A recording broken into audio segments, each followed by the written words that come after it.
क्या आप एमपीटी को लेके परेशान हैं या आपको इस बात का डर है कि मैं एमपीटी में फ़ेल हो जाऊंगा और अगर मैं फ़ेल हो गया तो मेरा तो सीएसएस ही नहीं होगा। तो इन्हीं सवालात के जवाबात लेके मैं आपके पास आया हूँ। आज की इस वीडियो का मकसद एमपीटी जो कि एफपीएससी ने पिछले साल रिफॉर्म्स के थ्रू इंट्रोड्यूस करवाया है उसका एनालिसिस करना है। एमपीटी जो है बेसिकली 200 मार्क्स का एक एमसीक्यूज बेस्ड टेस्ट है जिसका मकसद ये है कि एफपीएससी जो है वो नॉन सीरियस कैंडिडेट को पहले ही फेज में उनको वहाँ से उनकी स्क्रूटनी करना चाहता है। इसमें आपके पास 200 मार्क्स के एमसीक्यूज होंगे जिनकी बेस पे आपको जज किया जाएगा। इसका जो अभी अगर आप ये वीडियो देख रहे हैं तो इसका मतलब है कि आपने एमपीटी के लिए अप्लाई कर दिया हुआ है। आपने अगर अप्लाई कर दिया हुआ है तो आपका 2 नवंबर 2023 को एमपीटी का एग्ज़ाम होगा।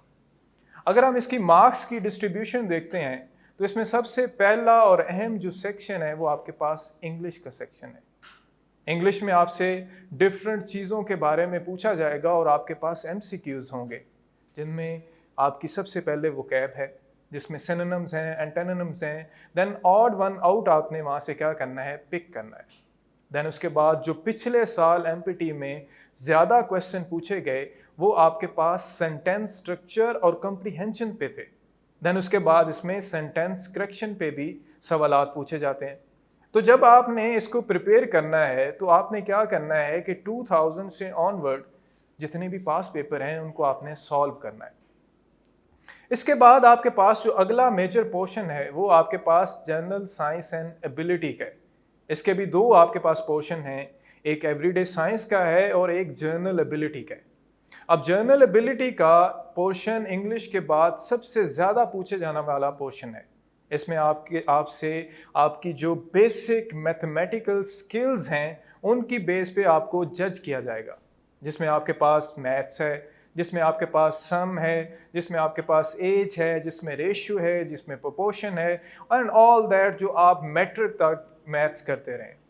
अब इसमें आपने क्या करना है कि आपने मैट्रिक की कोई भी बुक उठानी है और वहाँ से उन सारे क्वेश्चंस को टॉपिक वाइज प्रिपेयर कर लेना है। इससे क्या होगा कि आपकी मैथ्स जो है वो यहाँ से प्रिपेयर हो जाएगी। देन इसके बाद जो अगला सेक्शन है आपके पास वो इस्लामियात का सेक्शन है।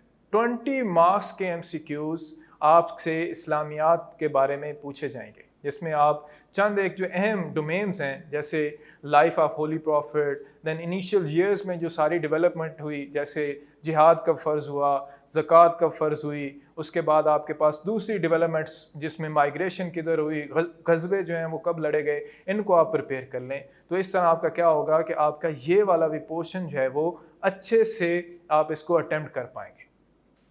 फिर इसके बाद जो अगला पोर्शन आता है वो आपका उर्दू का है। अब उर्दू भी उन्होंने आल्दो हम सीएसएस का जो एग्ज़ाम है उसमें तो नहीं पढ़ते इसको एज अ कंपलसरी सब्जेक्ट या एज अ ऑप्शनल सब्जेक्ट तो मौजूद है, लेकिन एज अ कंपलसरी सब्जेक्ट आपके पास नहीं मौजूद।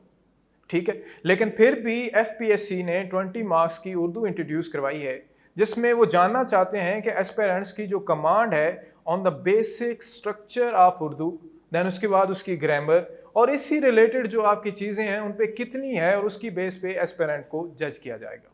देन उसके बाद द मोस्ट इंपॉर्टेंट पार्ट वो है आपका जनरल नॉलेज का। इसमें टोटल आपसे 60 मार्क्स के एमसीक्यूज पूछे जाएंगे और इसके भी फर्दर 3 पोर्शन है।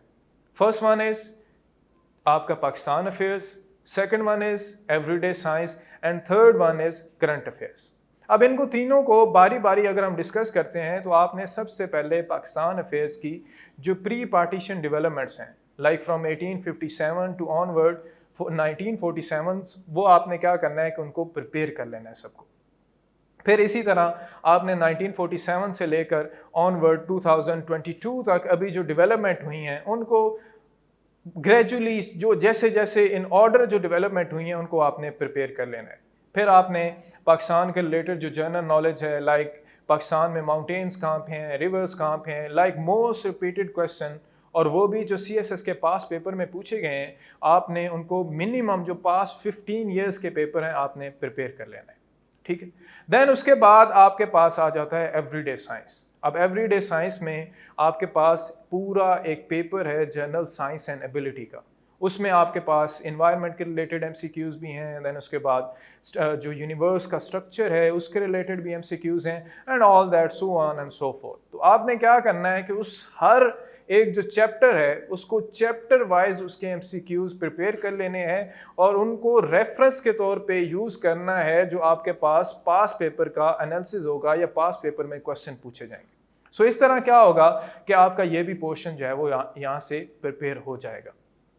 देन उसके बाद आपके पास करंट अफेयर का पोर्शन आता है। करंट अफेयर में आप जो यूजली FPSC का जो हम पैटर्न देखते हैं वो ज़्यादा क्या पूछता है, वो डिफरेंट जो डेवलपमेंट्स होती हैं इन पास 1.5 ईयर कि कौन सी कॉन्फ्रेंस कहाँ पे हुई, यूनाइटेड नेशन ने इसको कैसे डिक्लेयर किया, या अभी जो डे अगर गुजरा है, वर्ल्ड डे गुजरा है, तो वो कौन सा था। तो आपने उनको क्या करना है कि बारी बारी हर एक को प्रिपेयर कर लेना है और इस तरह आपका ये जो ओवरऑल क्वेश्चन है वो प्रिपेयर हो जाएंगे। देन जो सबसे इम्पॉर्टेंट बात है इसमें वो ये है कि आपने फ्रेट आउट नहीं करना या पैनिक नहीं करना MPT एग्ज़ाम को लेके। देखें जो FPSC का क्राइटेरिया है वो आपने आउट ऑफ 266 मार्क्स लेने हैं। Like there is a lot of probability कि आप अगर सारे A भी लगाते हैं, सारे B भी लगाते हैं, तो अराउंड 40-45 तो आपके ठीक होंगे। सो आपने क्या करना है, सबसे पहले आपने पैनिक नहीं होना। आपको जो आते हैं आप उनको लगा दें, and I am damn sure जिसने अच्छी प्रिपरेशन की होगी, जिसने उन सारी चीज़ों को गो थ्रू किया होगा, वो एटलीस्ट 66 स्कोर तो आराम से कर लेगा उसमें।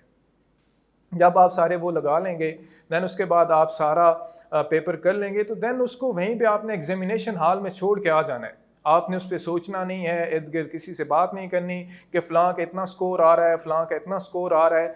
क्यों? At the end it doesn't count. आपकी जो फाइनल एलोकेशन है उसमें MPT का स्कोर काउंट नहीं होगा, ना ही आपके उस मेरिट पे कोई फ़र्क पड़ेगा। सो क्या है कि अगर आप इसमें 67 भी लेके पास हो रहे हैं तो at the end of the day it doesn't even matter कि आपने बस जो MPT पास कर लिया, उसके बाद आपको जो अगला सेशन होगा या अगला जो प्रोसीजर है उसमें आपका प्रोफाइल भी एग्जिस्ट नहीं करेगा।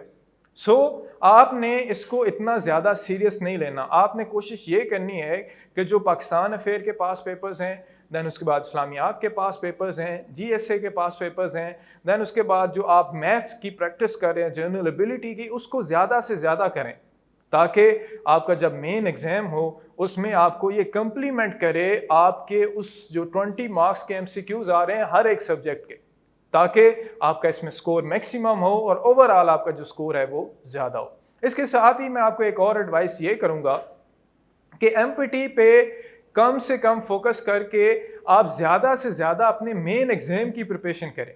अपने डे को इस तरह मैनेज करें कि उसमें जो MPT है या जो MCQs पोर्शन है इसके लिए मैक्सिमम 2 आवर्स आपने फिक्स करने हैं। ज़्यादा जो आपने एम्फेसिस करना है वो अपने मेन एग्ज़ाम पे करना है जो कि रिटन एग्ज़ाम है 12 सब्जेक्ट्स का। देखें इसके बाद आपके पास मिनिमम 4 to 5 मंथ्स रह जाएंगे। सो अगर आप ये एक पूरा माह अगर आप MPT को दे देते हैं तो आपकी जो प्रिपरेशन है वो काफ़ी पीछे आ जाएगी। सो आपने कोशिश ये करनी है कि इसको लाइटली लेना है और ज़्यादा भी लाइटली नहीं लेना। एक जो आपके पास जो मिनिमम थ्रेशोल्ड है प्रिपरेशन का वो आप उसको अचीव करें, एंड देन जो मेन फोकस है उस पर अपने मेन एग्ज़ाम पे करें। सो इस तरह आपका ये जो MPT है इसको कवर किया जा सकता है और इसको पास किया जा सकता है। आई होप कि ये वीडियो जो है आपको हेल्प आउट करेगी in overcoming the fears regarding MPT और आपको मेन एग्ज़ाम की प्रिपरेशन की तरफ ज़्यादा फोकस दिलाने पे मजबूर करेगी। Thank you very much.